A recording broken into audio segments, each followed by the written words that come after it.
J'étais en Angleterre, j'avais vécu beaucoup de situations difficiles qui faisaient que j'étais aidée par des associations. Et ces associations me donnaient des situations personnelles. Des situations personnelles, effectivement. Donc, me donnaient 10 livres par semaine pour mon bébé et moi. 10 livres par semaine. Et pour ces 10 le bébé livres, et toi? Et pour le bébé et moi. Dans ces 10 livres, je devais acheter les couches, je devais acheter à manger. À cette période, je mangeais les pâtes. Et je mangeais beaucoup de couscous gombo sans poisson. Ça, ce sont des choses extrêmement difficiles. Mais au milieu de ça, j'avais compris que j'avais le pouvoir de transformer ma vie si je décidais de travailler et d'être disciplinée. Je me nourrissais beaucoup de vidéos de développement. Je me nourrissais beaucoup de livres, de développement personnel, voilà, de livres. J'avais lu le livre de Père riche, Père pauvre, par exemple. Et quand j'ai lu ce livre, j'ai pris la décision de créer ma première société en Angleterre.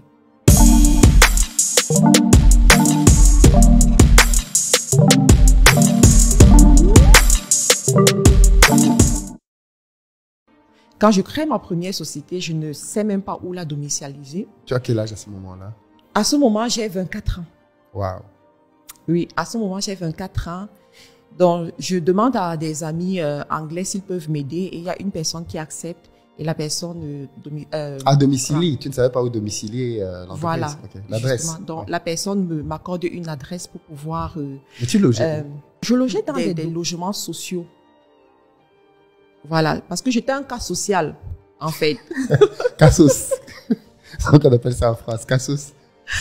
Alors, j'étais un cas social et j'ai choisi, en fait, de me relever, de ne pas me plaindre et de changer le cours de ma vie. Pourquoi? Parce que la plupart des gens, quand ils sont dans cette situation, restent là-dedans pendant des années. Non, je savais que j'étais appelée à des grandes choses. J'étais appelée à réaliser des grandes choses dans ma vie. J'avais cette conviction. Et c'est la raison pour laquelle je m'étais battue pour venir en Angleterre. Pour la petite histoire, j'avais payé mes cours d'anglais moi-même après avoir fait des petits travaux en Afrique.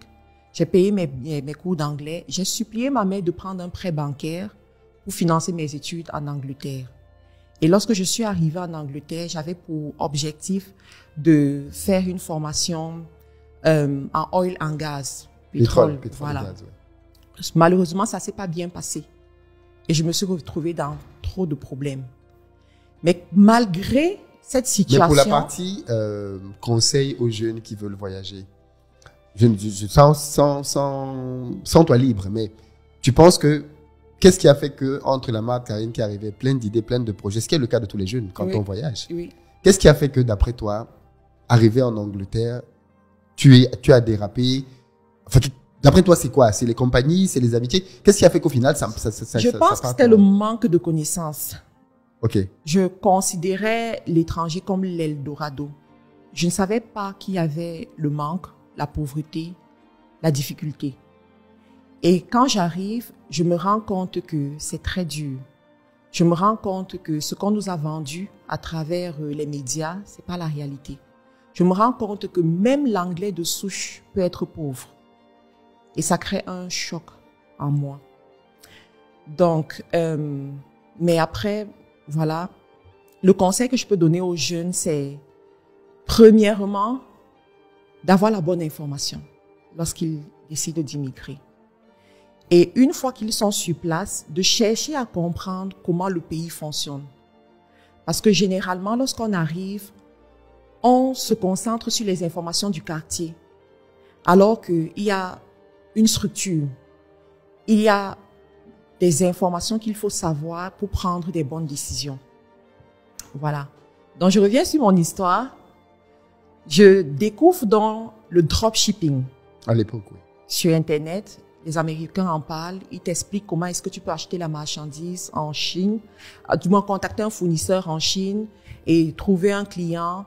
Le client fait le paiement et le fournisseur expédie la marchandise. Mais je me rends compte que pour vendre un produit, il faut d'abord connaître ce produit. Autrement, tu auras des retours, tu risques d'avoir des clients insatisfaits. Mais comme j'ai dit, je vivais avec 10 livres par semaine. Alors, je décide de retrousser mes manches et d'aller garder les bébés. Les bébés des autres femmes qui avaient un travail séculier, qui sortaient tous les matins. Le week-end, j'allais faire le ménage. Tu allais garder les bébés déjà avec ton propre Avec enfant. mon propre bébé. Et ça leur revenait beaucoup moins cher parce que je ne facturais pas grand-chose. Cependant, j'avais besoin de cet argent. Je me rappelle une fois, je suis allée faire le ménage dans une église. Et ils m'ont payé pour ça. Et j'étais très contente parce que je me suis rendu compte que dans la vie, tout ce qui peut nous permettre de gagner de l'argent de façon honnête, c'est important de le faire. Le plus important, c'est de commencer et non d'attendre à avoir toutes les conditions réunies pour faire quelque chose. Donc, faisant ces activités, je réussis à épargner 200 livres. Ah oui? Oui, je prends ces 200 livres et je passe ma première commande en Chine. Quand je reçois cette marchandise, je me dis, ce sera mes échantillons, je vais tester et je vais voir ce que ça va donner. À l'époque, les réseaux sociaux n'étaient pas ce qu'ils sont aujourd'hui. Donc, j'avais juste mon compte personnel Facebook. Et sur ce compte personnel Facebook, j'avais 1300 amis. Donc, j'expose les produits, les photos que les fournisseurs m'ont données sur mon compte personnel et je me rends compte que les gens sont intéressés. Le produit, c'était les écouteurs sans fil. Donc, les gens commencent à me demander est-ce qu'ils peuvent acheter le produit, comment est-ce qu'ils font pour acheter. Je leur envoie mon lien PayPal, juste un lien PayPal, PayPal Me. Et ils font le paiement et j'expédie la marchandise. J'ai des demandes en Afrique et ceux de l'Afrique, je leur dis, je ne sais pas comment je vais vous expédier ça, donc je ne peux pas prendre votre argent. En Afrique, tu peux avoir un site web, mais les gens ne vont pas acheter avec le site web. Il faut définir également comment est-ce que tu convertis le client. En Occident, tu peux mettre un processus qui convertit le client directement jusqu'au paiement. Mais en Afrique, à un moment donné, il y a l'aspect communication directe, en fait.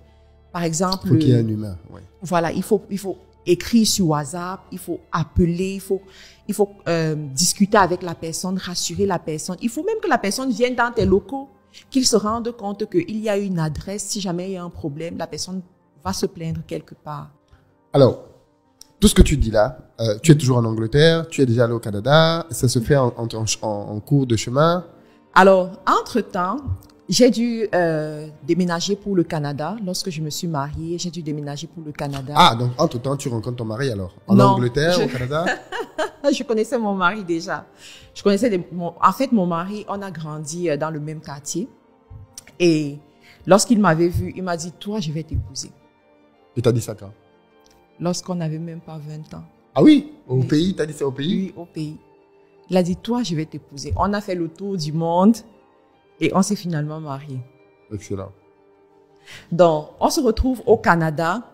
Et quand on se retrouve au Mais qu'est-ce qui fait Canada... que toi, tu décides de quitter l'Angleterre pour aller au Canada? Parce que mon mari vit au Canada. Ah, ok, d'accord, tu vas aller le rejoindre. Okay. Exactement. Okay. Donc, quand on se retrouve au Canada, il faut savoir qu'à ce moment... Mais avant de partir, ton niveau de vie en Angleterre, parce qu'on a connu Marc-Karine qui vivait avec 10 pounds par semaine. Oui. Et au moment où tu pars de l'Angleterre, c'est quoi ton niveau de vie? Alors, au moment où je pars de l'Angleterre pour le Canada, j'ai une entreprise enregistrée. Je fais mes activités. Je gagne assez d'argent pour prendre soin de moi, pour avoir ma petite voiture, mon petit appartement. Et tu quittes les logements sociaux? Oui, j'avais déjà quitté les logements sociaux, j'avais mon appartement. J'étais bien, quoi. J'étais déjà bien. On pouvait voir que la vie change. Et quand j'arrive au Canada, comme tout mari, mon mari me dit, je sais pas si on va dire comme tout mari, toujours est-il que il me dit, écoute, l'entrepreneuriat n'est pas linéaire. Il y a beaucoup d'embûches. Et nous devons bâtir une famille, il nous faut des revenus stables. Je propose que tu ailles chercher un emploi qui va te permettre d'avoir des revenus stables pour qu'on puisse quand même mettre sur pied les fondations. Sauf que moi, j'avais déjà goûté à l'argent. C'est ça. J'avais déjà goûté à cette vie-là. Ouais. Et je lui dis, non, je pense pas que je vais le faire. Je suis pas prête à écrire un CV maintenant. Ce que je propose, c'est de créer une entreprise ici au Canada et de me donner un temps pour que je fasse mes preuves. Et effectivement, il me donne 6 mois. Il me dit, voilà, je te donne 6 mois et je vais avoir tel résultat en 6 mois. Je lui dis, ne t'inquiète pas. Ça, c'est un défi. Et je relève le défi en moins de 3 mois. Lorsqu'il se rend compte de ce que ça représente et de l'engouement aussi que j'ai, il commence à m'observer de près. Il se rend compte que je travaille beaucoup et que ça apporte du fruit. Je me rends aussi compte que tous les soirs, quand il revient du travail, il veut m'aider. Il se pose des questions. Qu'est-ce qui s'est passé en journée? Est-ce qu'il y a un PowerPoint? Est-ce qu'il y a des visuels à faire? Est-ce que... Donc, toutes ces soirées, il est en train de m'aider. Et plus il m'aide le soir, plus il est fatigué. Et il me dit, en fin de compte, ton activité rapporte plus. Si on continue comme ça jusqu'à tel délai, je pourrais démissionner. Je lui dis, tu l'as dit, tu vas démissionner. Et là, ça me challenge davantage, je me concentre et effectivement, l'activité continue à évoluer, il démissionne. Lorsqu'il démissionne, parce que mon mari, il est très, en leadership, on dit bleu, il est très structuré, très organisé, très dans les process aussi. Donc, lorsqu'on commence à travailler ensemble, c'est lui qui apporte toutes les procédures qu'il faut pour que l'activité évolue au point où on a touché notre premier million. Waouh! Ouais. Millions de dollars. C'est pas millions de francs CFA. Non, attends. Millions de livres sterling. Millions de livres Parce sterling. Parce que moi, je facture mes produits, mes services en livres sterling.